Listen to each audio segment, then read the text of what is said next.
It's been nearly 18 years since Raquel Jackson was murdered in her home. The 22-year-old was a mother and pregnant with her second son. Her sister and police continue to investigate the truth and are asking for the public's help on this week's Crime Stoppers with Heather Fontaine.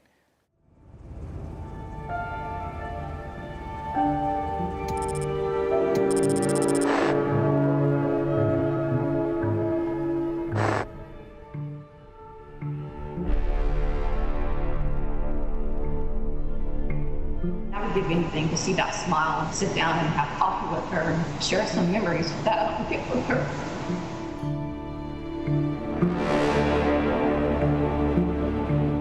What? This can't be true. On a Saturday night in 2003. I just immediately started calling her phone number. And of course, nobody picked up. And I just called and called and called. An open door at the Arcadia Apartments led officers to their next investigation. It's a case of a young mother and a pregnant mother at that, brutally murdered inside her home. Not only did they kill my sister, they killed my nephew. It may be 17 calendar years later, but for, families, it may as well have been yesterday.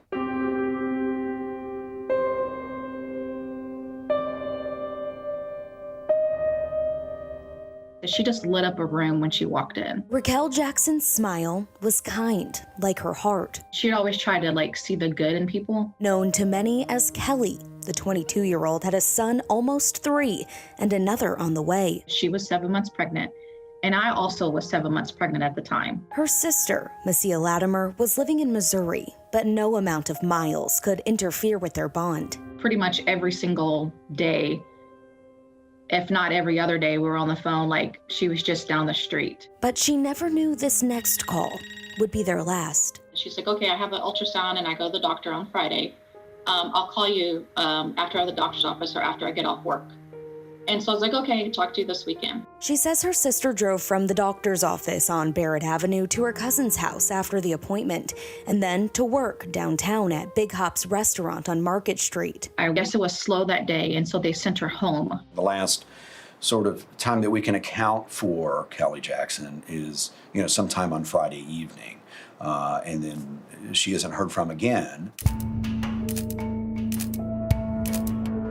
The following night, one of the neighbors in the apartment building in which she lived noticed that her door was open, investigated, and found Kelly Jackson inside dead. Now, I'm unable to say, looking at this photo or any others, if there was any kind of forced entry or not. LMPD's Sergeant John Bradley didn't respond to the scene nearly 18 years ago, but he's been briefed about the case on Phyllis Avenue. Brutally murdered with a number of injuries. I was told that it was multiple stab wounds, and she fought. The pictures on her mantle, a reminder of how young she was. What strikes me is that the television's on, being at home watching television, and this brutal crime happens. The thing that sticks out to me is just this bucket that's knocked over, reminds you that a kid is there. It kind of jumps right out at you, doesn't it? That this was also a child's home. Kelly had a young son. Luckily, her son was at his aunt's house. She had dropped him off because she was supposed to work. Messia mentioned an ex-boyfriend. I know they had broken up, and he had broken into her house. She sent us a copy of at least one EPO filed against him. It expired in February, just 2 months before Raquel's murder. They did argue a lot. We brought this up to police. We do have a number of people who are persons of interest, as we like to call them. Now, whether they rise to the level of suspect or prime suspect, we're really not at a place to say at this point. Messia misses her sister. There's an emptiness she's forced to face. And it's still here every day. But she continues to have faith and fight for the truth. It's 17 years. I'll fight for another 17 years to keep talking about it. Police suggest they're close, but they need your help. There is someone who has a very vital piece of information we need in order to clear this case and bring closure to the family. I know I will never bring my sister back, but I want to save somebody else in the community, somebody else's family from going through this pain. On the last day she was alive, we've been told that Raquel Jackson went from her doctor's appointment on Barrett Avenue to her cousin's house and then to work in downtown Louisville. She was invited back to her cousin's house for dinner, but never called and never showed up until she was found in her home here at the Arcadia Apartments. Do you remember seeing Raquel Jackson on April 4th, 2003?